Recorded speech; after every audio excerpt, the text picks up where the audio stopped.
तो नमस्कार। आस्तिक और नास्तिक की सीरीज में ये पार्ट 5 है। ये हमारा अंतिम पार्ट है और अब हम अग्रसर होने वाले हैं। जैसे कि अभी तक हमने समझ लिया, चाहे वो कौन सी भी विचारधारा हो या नास्तिक हो या आस्तिक हो, दोनों ही पक्षों में कहीं ना कहीं बुराई है और दोनों ही पक्षों में कहीं ना कहीं अच्छाई है। अगर आप एक नास्तिक हैं और अब भी इतना सुनने के बाद, चिंतन करने के बाद, इतनी चीज़ों को देखने के बाद आप ये सोचते हैं कि हाँ, नास्तिकता ही सबसे अच्छी है, तो आप ठहरिए। कहीं ना कहीं आपके बुद्धि पर दोबारा विचार कीजिए। अगर आप आस्तिक हैं, आप सोचते हैं आस्तिकता ही सबसे अच्छी है, तो ठहरिए। आप भी अपनी बुद्धि पर चिंतन कीजिए। कहीं ना कहीं नास्तिकों की बहुत सारी बातें अच्छी हैं और कहीं ना कहीं आस्तिकों की बहुत सारी बातें अच्छी हैं। तो हम इन विषयों पर, आस्तिक और नास्तिक पर कितनी लंबी सीरीज बना दे उतना कम है। ये हमने एक भूमि, एक ग्राउंड तैयार किया जिससे हमने समझने की कोशिश की। जिनके अंदर बुद्धि होगी थोड़ी बहुत, जिनके अंदर अपनी नॉलेज होगी, वो समझ जाएंगे कि कट्टरता हमेशा खतरनाक है। चाहे आस्तिक कट्टरता हो, चाहे नास्तिक कट्टरता, कट्टरता कभी नहीं होनी चाहिए। अगर नास्तिकों को पता चले कि उनसे अच्छा मत है तो उनको छोड़ देना चाहिए, आस्तिकों को पता चले उनसे अच्छा मत है तो उनको भी छोड़ देना चाहिए।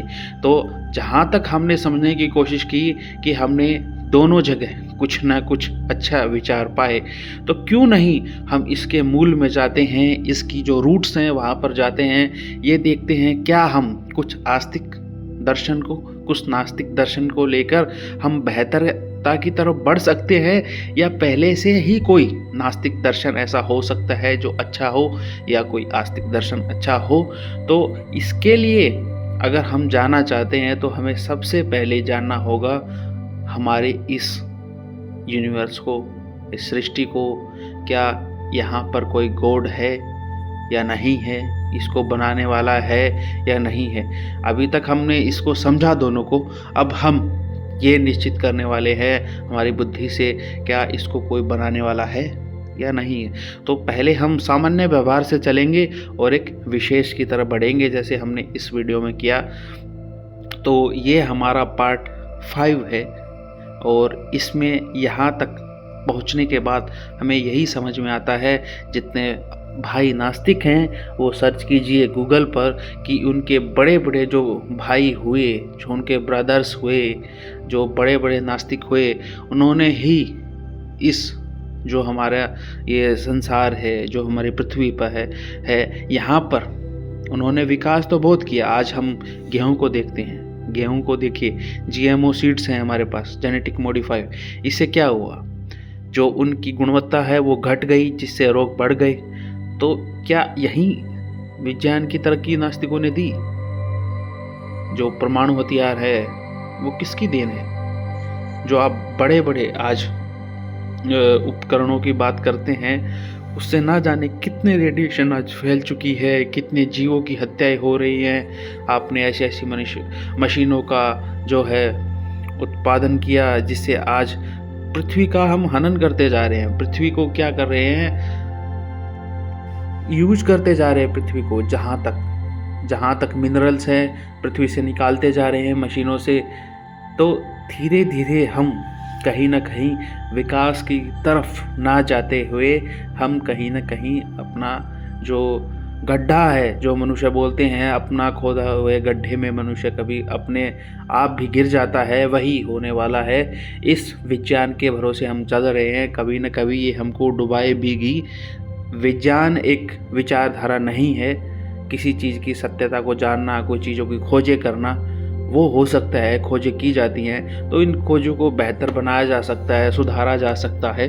और बहुत सारी अच्छी अच्छी खोजें भी हालांकि हुई हैं, तो बहुत सारी खोजें बुरी भी हुई। ये नहीं मैं कहना चाह रहा कि सभी जितने भी आविष्कार हैं वे बुरे हुए, बहुत सारे आविष्कार अच्छे हुए हैं, तो बहुत सारे बुरे भी हुए हैं। ऐसे ही आस्तिकों में बहुत सारे लोग, मनुष्य जो हैं वो अच्छे भी हैं और बुरे भी हैं। सब तरह के जीव इस पृथ्वी पर हैं, चाहे वो नास्तिक विचारधारा का हो चाहे आस्तिक विचारधारा का, दोनों में ही अच्छे हैं बुरे हैं। तो आज हम ये देखने वाले हैं कि क्या हम समझें कि इस सृष्टि को कोई बनाने वाला है या नहीं है। ये इसका आरंभ यहीं से होता है। कोई व्यक्ति नास्तिक तभी बनता है, वो बोलता है इस सृष्टि को बनाने वाला, इस यूनिवर्स को बनाने वाला कोई नहीं है। आस्तिक ये सोचता है इसको बनाने वाला है।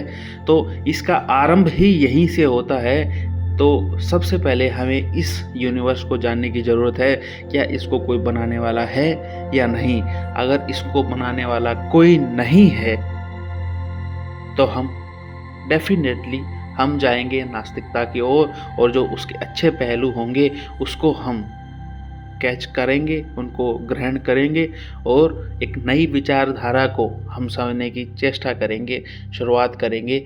और अगर कोई बनाने वाला होगा तो हम उसको भी एक्सेप्ट करने के लिए तैयार हैं। भले ही आज मैं नास्तिक हूँ, अगर मुझे सत्य का पता चलता है तो मैं जो मेरा नास्तिक दर्शन था, जिसको मैं मानता था, मैं उसको त्यागने के लिए तैयार हूँ, नास्तिक बनने के लिए तैयार हूँ। अगर अंत में मुझे पता चलता है ऐसा कुछ नहीं है और ये संसार अपने आप बना है, तो मैं अगर आस्तिक हूँ, ईश्वर को मानने वाला हूँ, तो मैं ईश्वरवादी बनने के लिए मैं तैयार हूँ, नास्तिक बनने के लिए मैं तैयार हूँ। ऐसे ही अगर आप दोनों, चाहे आस्तिक है या नास्तिक है, अगर ऐसी विचारधारा रखेंगे और आगे बढ़ेंगे, तभी हम किसी निर्णय पर पहुंच सकते हैं। तो चलिए आज के लिए बस इतना ही, और नई जो हमारी प्लेलिस्ट होगी, जो नई हमारी सीरीज होगी, उसके पार्ट 1 में मिलेंगे। क्योंकि बिना इस यूनिवर्स को जाने हम अपने इस फैसले पर, इस डिस्कशन पर नहीं पहुंच सकते कि हम किस विचारधारा की तरफ आगे बढ़े। सबसे पहले तो हमें यही जानने की ज़रूरत है कि नास्तिक या आस्तिक को एक बार त्याग देते हैं कि हम क्या हैं। हम एक नया जो सफ़र है वो तय करने वाले हैं। हम छोड़ देते हैं हम आस्तिक हैं या नास्तिक है।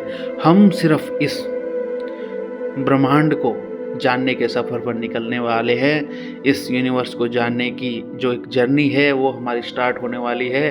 तो उसके लिए एक्साइटेड हो जाइए। अपने जो बुद्धि है उसके जो धार है उसको अच्छे से लगा लीजिए, अपने ब्रेन को शार्प कीजिए, ताकि हम इस नए सफ़र पर बिना अटके हुए आगे बढ़ सकें। आज के लिए बस इतना ही। नमस्कार।